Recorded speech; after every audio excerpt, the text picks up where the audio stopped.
दोस्तों जय मसीह। एक बार फिर से आपका स्वागत करते हैं अपने चैनल सकरा फाटक में। दोस्तों, वैसे तो बाइबल में बहुत सारी कहानियां हैं, पर आज हम जिस कहानी के बारे में बातचीत करेंगे वो नूहा की कहानी है। दोस्तों, वहां पे हम देखेंगे कि परमेश्वर हमसे क्या कहना चाहता है और नूहा जो था वो कैसा व्यक्ति था।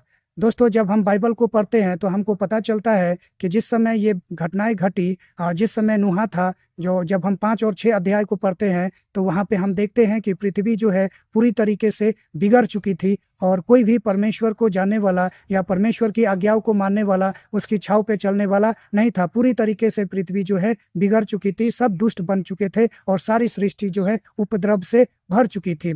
मगर नूहा एक ऐसा व्यक्ति था जो परमेश्वर के संग में पूरी खराई के साथ और पवित्रता के साथ में चला करता था। इसलिए जब परमेश्वर ने विचार किया कि मैं इस सारी सृष्टि को नाश कर दूंगा, किसी को भी नहीं छोड़ूंगा, सारी सृष्टि को नाश कर दूंगा। पर जब उसने नूहा को देखा तो नूहा का जो जीवन था वो परमेश्वर के आचरण के अनुसार था, परमेश्वर की इच्छा के अनुसार था। तो इसलिए परमेश्वर ने नूहा से कहा कि तुम एक जहाज बनाओ, और नूहा जो है जहाज बनाता है। तो दोस्तों, सबसे पहले हम नूहा शब्द का मतलब जान लेते हैं। नूहा शब्द का जो मतलब होता है वो होता है शांति, आराम या फिर गति देना या गति। गति का मतलब होता है दोस्तों आगे ले जाना या आगे बढ़ाना। गति का मतलब यही होता है दोस्तों। और उसके बाद में जो नूहा से परमेश्वर कहता है कि तू एक जहाज बना, तो हम देखते हैं दोस्तों कि इस संसार में जितने भी लोग थे उन सभी लोगों के बीच में नूहा एक ऐसा व्यक्ति था जो पवित्र और धर्मी था और परमेश्वर का डर और भय में जीने वाला लोग था। इसलिए परमेश्वर उसको आदेश देता है कि तू एक जहाज बना और मैं तेरी शुद्धि लूंगा और तुझे बचा करके रखूंगा। और जहाज जो है वो परमेश्वर उससे कहता है कि तू गोपेर वृक्ष से की लकड़ी का इस्तेमाल करके जहाज बनाना। दोस्तों, जब मैंने इसको देखा, गोपेर वृक्ष के बारे में जानने का प्रयास किया, तो मुझे पता चला कि गोपेर नाम की लकड़ी जो है बहुत ही आज के ज़माने में दुर्लभ है, मगर उस समय बहुतायत रूप में हुआ करती थी और ये लकड़ी जो है बहुत ही मजबूत और टिकाऊ होती थी। इसलिए परमेश्वर ने गोपेर की लकड़ी का इस्तेमाल करने के लिए कहा था। और दूसरा, परमेश्वर ने कहा था कि तू जहाज जब बना तो उसमें राल को लगाया करना। राल एक प्रकार का तरल पदार्थ होता है, जैसे रंग हम बोल सकते हैं, ताकि वो लकड़ी के ऊपर में किसी भी प्रकार का जल का दुष्प्रभाव जो है ना पड़े। क्योंकि जब सृष्टि को नाश किया जाने वाला है तो बहुत सारी पृथ्वी के ऊपर उथल फुथल होनी थी। तो इस सारी उथल फुथल को झेलने की शक्ति, झेलने की सामर्थ्य जो है उसके अंदर में होनी चाहिए। इसलिए परमेश्वर ने वो राल लगाने की बात कही थी। तो उन सारी आज्ञाओं को बिना सवाल किए नूहा जो है पालन करता है। हम बाइबल में देखते हैं कि कहीं भी नूहा ने परमेश्वर से किसी भी तरह का कोई भी सवाल और जवाब नहीं करता है। परमेश्वर जब उसे कहता है कि तू जहाज बना, तो वो चुपचाप जो है अपने काम में लग जाता है। और उस जहाज को बनाने में तकरीबन 100 साल लगते हैं दोस्तों। वो 100 साल तक परमेश्वर का प्रचार करते रहता है लोगों से, मगर लोग जो हैं उसका उपहास उड़ाते हैं, उसका मजाक उड़ाते हैं। बहुत बार हो सकता है कि उसके जहाज के सामानों को भी लोगों ने नष्ट कर दिया होगा, जैसा कि बाइबल बताती है कि उस जमाने के लोग पूरी तरीके से उपद्रवी हो चुके थे, उदंड हो चुके थे। किसी के अंदर में परमेश्वर का डर और भय नहीं था। एकमात्र नूहा के अंदर में ही परमेश्वर का डर और भय था। इसलिए परमेश्वर के अनुग्रह की दृष्टि नूहा के ऊपर में थी।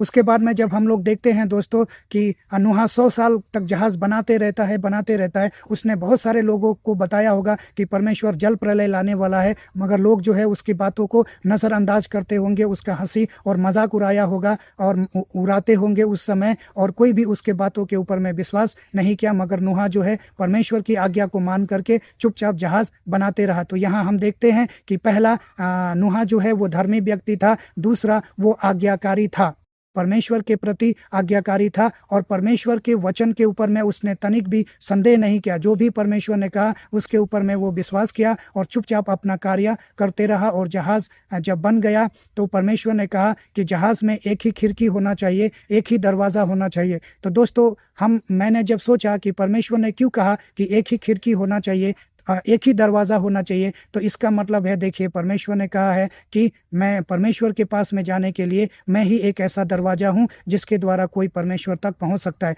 तो ये एक दरवाज़ा जो है हमारे प्रभु यीशु को दिखाता है। एक दरवाज़ा जो है प्रभु यीशु को दिखाता है, और वो नाव जो है प्रभु यीशु के अनुग्रह को दिखाता है, जिस नाव के अंदर में नूहा और उसके परिवार और थोड़े से जानवर जो है बैठ करके अपने आप को बचा लेते हैं, या परमेश्वर बचा लेता है उनको। और जब नूहा और उसका परिवार जब जहाज बना लेते हैं, तो जिन जिन जानवरों के बारे में परमेश्वर उनको आदेश देता है, वो सारे जानवर उस जहाज में प्रवेश करते हैं, और दरवाज़ा जो है परमेश्वर बंद करता है। अब 7 दिन का इंतज़ार होता है। हर दिन जो है नूहा जो है खिड़की खोल करके बाहर देखता है कि जल बरस रहा है कि नहीं, प्रलय आ रहा है कि नहीं, वर्षा हो रही है कि नहीं। मगर 1 दिन बीतता है, 2 दिन बीतता है, 3 दिन बीतता है, 4 दिन, इसी तरह 5-8वां दिन बीतता है, और फिर 7वां दिन जो है वर्षा शुरू होती है।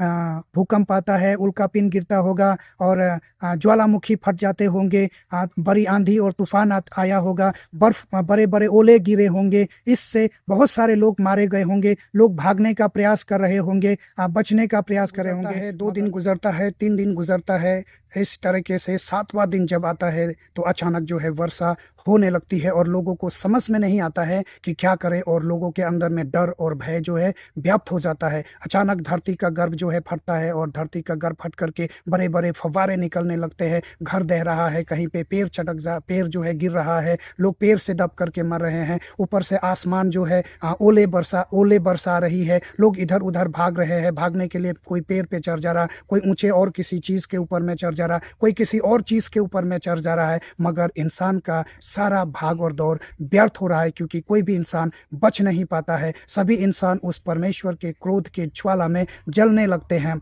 और देखिए दोस्तों, ये तो नीचे का बातें बता रहा हूँ, फिर एक सुनामी आ जाती है दोस्तों। वो सुनामी आकर के एक लोगों को, ना जाने कितने लोगों को एक साथ बहा करके लेकर के चले जाती है। फिर आसमान से बड़े बड़े ओले गिरने लगते हैं, कहीं पे जो है ज्वालामुखी भड़क जाती है, ज्वालामुखी फट जाती है, उससे कुछ लोग मारे जाते हैं। कहीं पे बहुत आंधी और अचानक बड़ी आंधी तूफान आ जाती है दोस्तों। वो आंधी तूफान में लोग इधर उधर पत्ते की तरह उड़ने लगते हैं, और किसी ना किसी चीज से टकरा करके मरते हैं।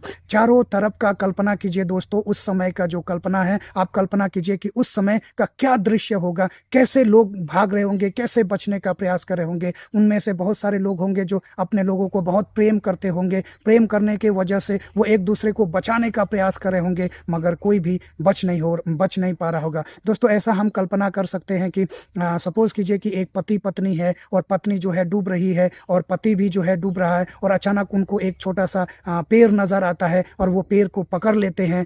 पत्नी जो है पकड़ लेती है, और पति जो है किसी तरह तैरते हुए उसके पास में जाने का प्रयास करता है, और जब नजदीक पहुंचता है तो पेड़ जो है जड़ से उखड़ जाती है, और पत्नी जो है उस बहाव में बह जाती है, बाद में पति भी बह जाता है। ऐसा नज़ारा था दोस्तों, ऐसा नज़ारा होगा दोस्तों। हम कल्पना नहीं कर सकते कि उस वक्त किस प्रकार का लोगों के जीवन में कैसी कैसी परेशानियां लोग झेल रहे होंगे। मैं इसके बारे में पूरी कल्पना नहीं कर सकता दोस्तों, पर परमेश्वर ही जानता है कि उस समय कैसा माहौल था, कैसे लोग बचने का प्रयास कर रहे होंगे, और चारों तरफ हाहाकार और चित्कार होगा दोस्तों। चारों तरफ लाशें दिखाई दे रही होगी दोस्तों, क्योंकि मैं नहीं जानता कि उस वक्त कितनी आबादी थी, कितने लोग थे इस पृथ्वी के ऊपर में। बाइबल ऐसा कोई भी रिकॉर्ड नहीं बताती है, पर चारों तरफ लाशें होगी, और नूहा और उसका परिवार जो है जहाज के अंदर में सुरक्षित था, क्योंकि उसने वाचा को पूरा किया, परमेश्वर के वचन को पूरा किया। पर जो लोग उपहास कर रहे थे, मजाक उड़ा रहे थे, योना का जो जहाज बनाते वक्त उसका मजाक उड़ा रहे थे, और उसके सामानों को नष्ट कर रहे थे जहाज बनाते वक्त, और सोच रहे थे कि हम पर कोई भी ऐसी विपत्तियां नहीं आएगी, पर वो विपत्ति जो है अचानक उनके ऊपर में आ जाती है, और इस विपत्ति से बचने का उनके पास में कोई भी उपाय और कोई भी दूसरा रास्ता उनको नजर नहीं आता है। तब उनमें से बहुत सारे लोग, हो सकता है कि